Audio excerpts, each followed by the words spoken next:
Bienvenue dans Combat Futur, le podcast de son commandement, le CCF.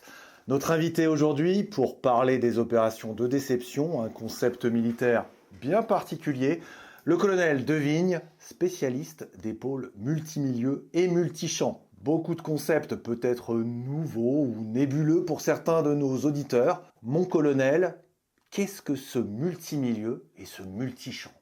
Bonjour. Alors, le multimilieu et le multichamp, c'est un concept qui finalement est l'adaptation du combat aux défis de la conflictualité d'aujourd'hui. Pendant la Première Guerre mondiale, on se battait sur deux milieux, en terre, sur terre et sur mer.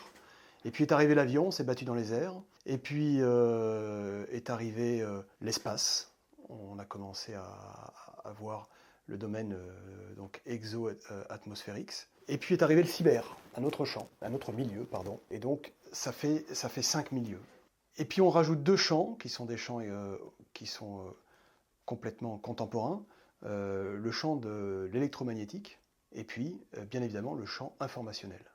Et donc aujourd'hui la conflictualité elle ne se passe plus non seulement sur terre, sur mer, dans les airs, mais elle se passe aussi dans le champ informationnel, dans le champ de la guerre électronique et dans le cyberespace. D'où cette idée de multimilieu, multichamp. Alors apparaît de plus en plus dans la presse un vocabulaire que l'on croit connaître, mais qui, lorsqu'il rentre dans le langage militaire, a une autre acception. Un exemple, la déception et ses opérations particulières. Alors qu'est-ce que c'est la grande idée derrière cela, l'opération de déception? La déception, c'est l'utilisation de la ruse, de la tromperie, de toutes les choses qui y sont associées, comme la simulation, la dissimulation, l'intoxication. Tout ça pour provoquer un effet chez l'ennemi, enfin en tout cas chez la personne que l'on cherche à décevoir, et donc un effet de comportement pour le forcer contre sa volonté, mais plus souvent inconsciemment, à agir contre ses intérêts et d'une manière qui nous est exploitable dans la manœuvre. Alors, est-ce que vous pouvez illustrer avec des exemples historiques et jusqu'à quand est-ce qu'on peut même remonter? Alors la déception, elle a toujours existé depuis que la guerre est guerre, parce que l'homme, en fonction de sa situation, s'il était en situation favorable et surtout en situation défavorable par rapport à son ennemi, plutôt que compter sur sa force seule, a commencé à chercher à compter sur son intelligence. Donc la déception, c'est quelque chose qui est naturel, qui a toujours accompagné les guerres et qui a surtout été utilisé par celui qui n'avait pas l'avantage au départ. Ça a été théorisé, tout le monde connaît, je crois, Sun Tzu et l'art de la guerre, qui nous dit que tout l'art de la guerre repose sur la duperie, et il a un certain nombre de petites phrases qui sont associées à ces choses-là, feindre la faiblesse afin que l'ennemi se perde en arrogance, toutes des choses un peu poétiques, mais qui montrent bien que l'on va jouer sur l'esprit du chef adverse pour tromper sa perception et l'obliger, ou en tout cas lui faire faire quelque chose contre ses intérêts. Sun Tzu, mais on peut citer César pendant la guerre des Gaules contre les Allobroges, on peut citer Hannibal pendant sa campagne d'Italie. Hannibal a toujours été en situation relativement défavorable puisqu'il était chez l'ennemi. Il a toujours refusé le combat frontal, pour autant il a gagné énormément de batailles en s'aidant justement de la ruse et de la tromperie.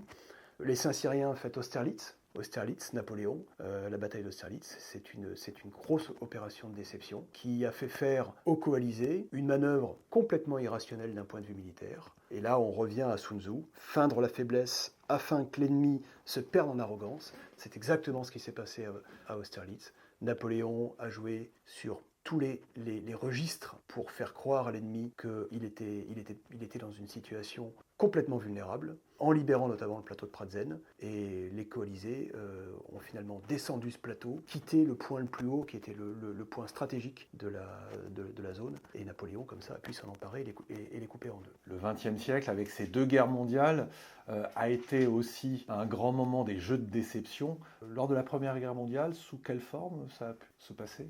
Alors on retrouve pendant la Première Guerre mondiale énormément d'exemples, parce que la guerre est un incubateur, si je puis dire, un accélérateur, non seulement de technologie, d'avancées technologiques, mais aussi d'idées. Et pendant la guerre de position, le but était de pouvoir observer sans être vu. Et pendant la Première Guerre mondiale, donc, on va mobiliser des équipes de cinéastes, peintres, cubistes. Beaucoup ont fait leur classe, si je puis dire, dans ces équipes de camouflage pour pouvoir casser les formes, permettre aux troupes de se cacher des avions qui commençaient à voler, mais aussi permettre d'observer. On a construit des arbres factices, on a construit dans des meules de foin des postes d'observation. On s'est même servi de cadavres d'animaux pour les remplacer par des cadavres, si je puis dire, qui étaient fabriqués de toutes pièces, mais qui ressemblaient comme 2 gouttes d'eau à celui qui était sur le champ de bataille, pour pouvoir mettre des observateurs et observer l'ennemi. Alors la Seconde Guerre mondiale, on est allé encore plus loin, des opérations encore plus psychologiques. Alors autant pendant la Première Guerre mondiale, en effet, les opérations, on trouve surtout des exemples tactiques, même si on peut trouver des exemples plus larges au niveau opératif, au niveau stratégique. Mais pendant la Seconde Guerre mondiale, en effet, on a énormément d'exemples d'opérations de déception. La plus connue, c'est l'opération Fortitude, qui est un nom de code collectif pour désigner les opérations de désinformation autour du débarquement. Ces opérations de désinformation qui avaient pour but de cacher le lieu du débarquement, faire penser aux Allemands qu'il était beaucoup plus au nord que dans le Pas-de-Calais plutôt qu'en Normandie. Et puis surtout, l'opération Fortitude, elle avait comme objectif aussi qu'une fois le débarquement lancé, de faire croire à Hitler, et il l'a cru, ça a marché, que ce n'était qu'un débarquement de diversion. Tout ça pour retarder les renforts. Ça a très bien marché puisque Hitler a été convaincu que le vrai débarquement se ferait plus au nord et il a immobilisé un certain nombre de divisions blindées dans le Pas-de-Calais, retardant ainsi les renforts et permettant aux Alliés de prendre pied en Normandie et de commencer à avancer vers Paris. Alors je crois qu'il y a eu aussi des jeux de dupes dans l'océan Pacifique. Alors dans l'océan Pacifique, notamment entre les Japonais et les Américains, il y a quelques histoires un peu savoureuses. Il y a une histoire notamment pendant la guerre du Pacifique où les Japonais avaient construit un aérodrome avec des avions. Tout cela était factice. Les Américains l'avaient compris, n'en avaient donc pas fait une cible principale. Mais quand même, avec le temps, se sont mis à s'entraîner avec leurs jeunes pilotes, à bombarder pour travailler la précision. Et un jour, une bombe est tombée sur un avion et l'aérodrome s'est quasiment embrasé et a brûlé pendant des heures et des heures. Et on s'est aperçu que sous cet aérodrome, sous ces avions factices, il y avait en fait de vraies réserves de carburant. Donc finalement, une opération de déception qui a marché, mais qui avait mal été interprétée par les Américains, qui l'ont découvert par chance. Alors si on revient un petit peu plus près de nous, je crois que aussi la guerre du Golfe nous montre une opération tactique de déception réussie.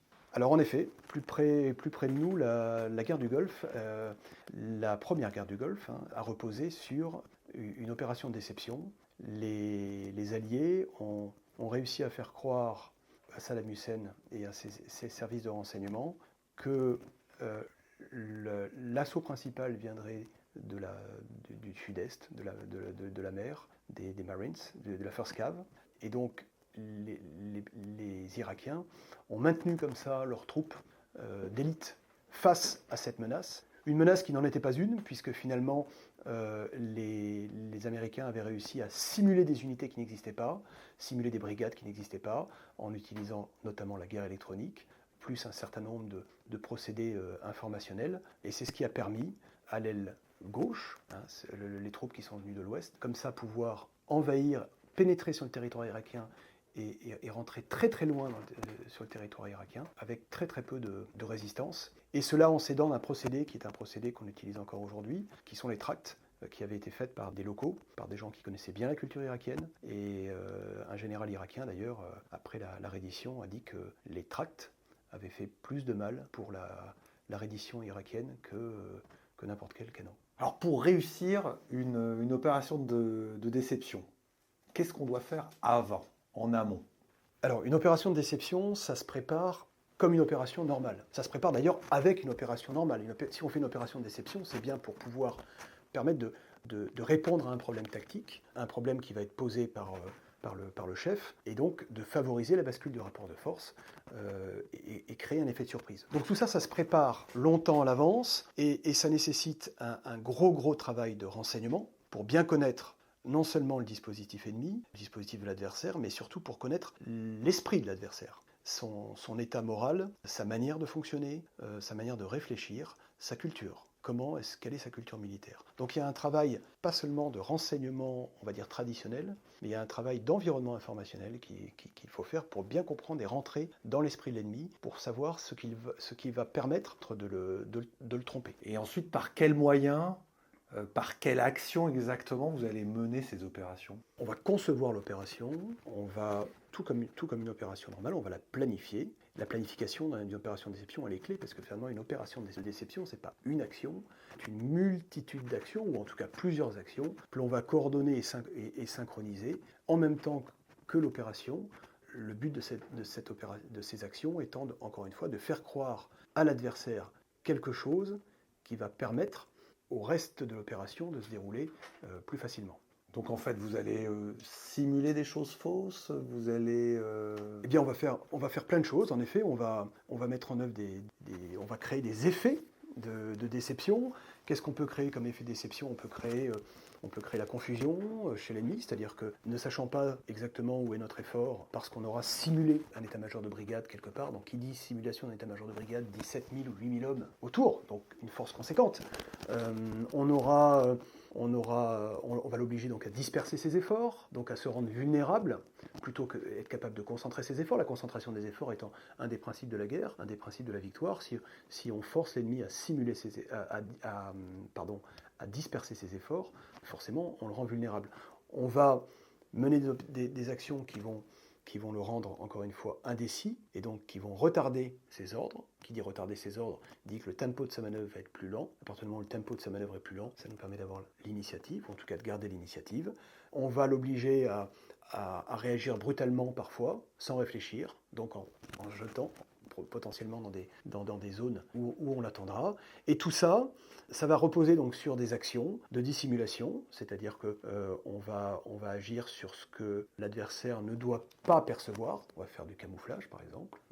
On va combiner ça avec de la simulation, c'est-à-dire ce que l'adversaire doit percevoir, donc lui faire croire quelque chose. On parlait tout à l'heure de faire croire à un état-major de brigade, alors qu'il n'y a personne, ou en tout cas peu de monde. Et on va aussi faire de l'intoxication, c'est-à-dire pour lui faire croire quelque chose en manipulant ou en amplifiant un certain nombre d'informations à sa destination. Tout ça permettant de mettre en scène dans le multilieu et le multichamp, donc dans ce dont on a parlé tout à l'heure, un certain nombre d'effets dans des strates, qu'elles soient physiques, virtuelles ou cognitives, en fonction de là où l'opération va toucher. Le but, in fine, étant de toucher l'esprit du chef pour qu'il soit trompé sur la nature de notre manœuvre et que donc l'on puisse garder l'avantage. Ces opérations donc de déception, elles sont ô combien humaines. Alors qui décide et qui exécute? Comme toute opération, c'est une opération qui se décide au niveau du chef